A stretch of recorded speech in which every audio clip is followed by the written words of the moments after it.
Hi everyone, I'm Literary Freak 11 and I'm back after a long hiatus. The truth is that I've been more writing than reading, and I kind of don't do both at the same time. Like, I kind of don't write while I'm reading and vice versa. So I haven't really read that much this year, but I am going to go into what I have read.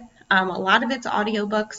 So the first audiobook that I listened to was the Black Prism by Brendan Weeks. I actually just listened to the first three, like I binged them super fast, and they're like 20-30 hour audiobooks. Story is based on color magic, and so you have, people who can draft one or more colors, and there's like all this political upheaval. You follow a couple of people, the Prism, this boy Kip, who everyone in his village has like just been murdered.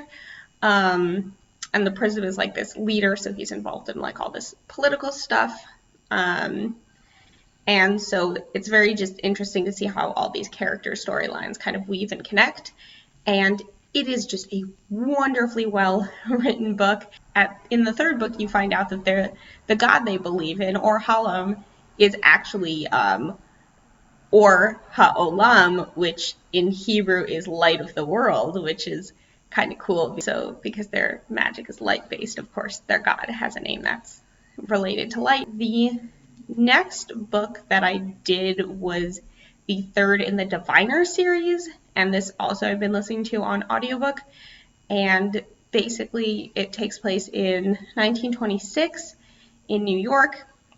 You follow a whole cast of characters. Evie, who has come from like middle of nowhere Ohio, and basically diviners are people who like have a power, but they all seem to be connected in terms of they have these dreams and these bad omens. It's like a little bit horror-y, kind of creepy, but it's not too strong on that. The main character is, like, there's a very diverse cast of characters. They're like two Jewish characters, because how can you write about New York without Jews? And there's like a couple of black characters, and you have like a Chinese Irish character. So there's like a lot of really interesting characters. The book does kind of go into, oh yes, how the white people destroyed America and blah, blah, blah. But the writing is still very lyrical and very beautiful. And overall, I really enjoy the story and the characters and how well researched it is. I also listened to Proxy, which is a book about this kid who lives in this dystopian universe where it's all a debt-based system. So the thing that I really, really enjoyed about this book, the narrator mispronounced some things hilariously, because it is like very, very strongly Jewish, actually, in a lot of senses. The main character's mentor is Jewish. The mentor knows his parents, even though he doesn't. But yeah, so everyone's kind of changed to these rich people in terms of debt.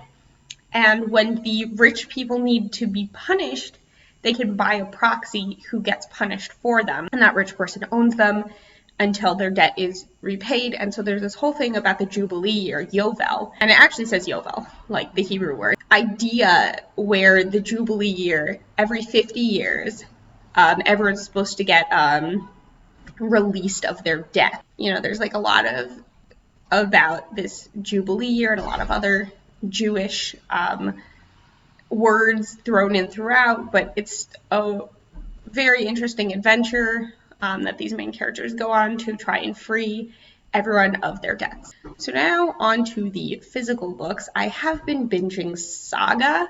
So I read 6, 7, and 8 this year so far. Woman, Hazel, telling her story as she grows up, like retroactively looking back, but it's really kind of her parents' story and everyone around her until she gets like a little bit older. Basically, there's a planetary war, the wings versus the horns, and they've been at war for like hundreds of years. Every other planet in the solar system has kind of been co-opted into this war, and so, but in the midst of that, her mom, who has wings, and her dad, who has horns, there's this, and have her, and it's this huge conspiracy, and they have to keep her secret, and there's like a lot of other drama that unfolds, and characters are really interesting, and the artwork is really beautiful. Like, I really, really love the art and the story, and I highly recommend. There is a lot of like violence and gore.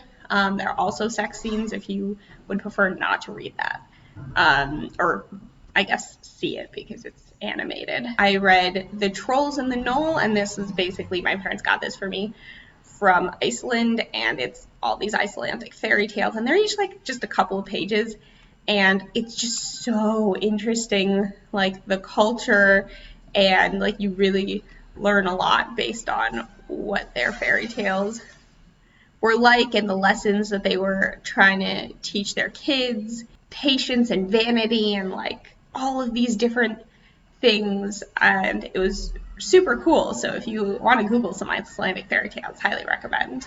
The next book that I read physically was The Ocean at the End of the Lane by Neil Gaiman, and this book was super interesting. I like didn't quite understand what was going on until a little bit into the book, but it's basically about this main character who's a boy who meets this girl Letty, and together they go and they like stop this demon, but it doesn't quite work, and they end up releasing this creature, I guess, who takes the human form and starts like terrorizing his family. But it's like kind of about more than that. Like Letty and her family are super interesting, and you know, there is this kind of fantastical element, but like there's also this just like rural, you know, countryside of England type story that's also going on.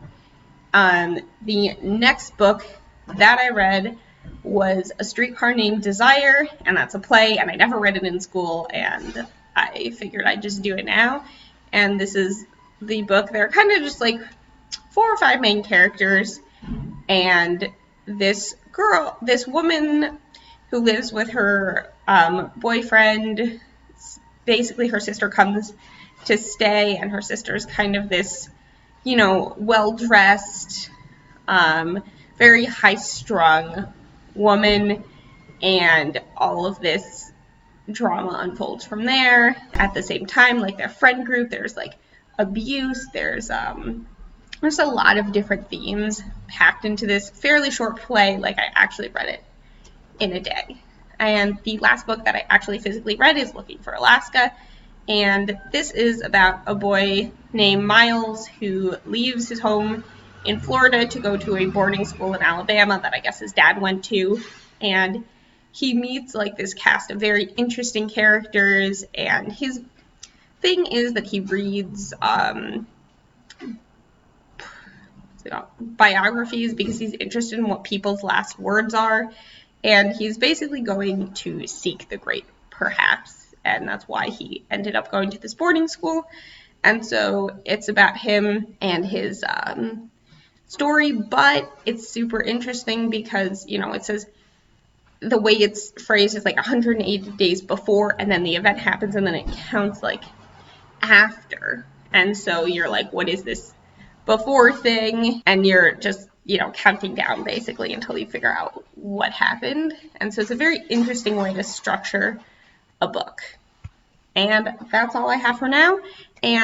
But I do have a big announcement. I am hoping tentatively to publish my first book on March 8th. So you will be able to get that on Amazon on that Sunday. And so stay tuned for more updates.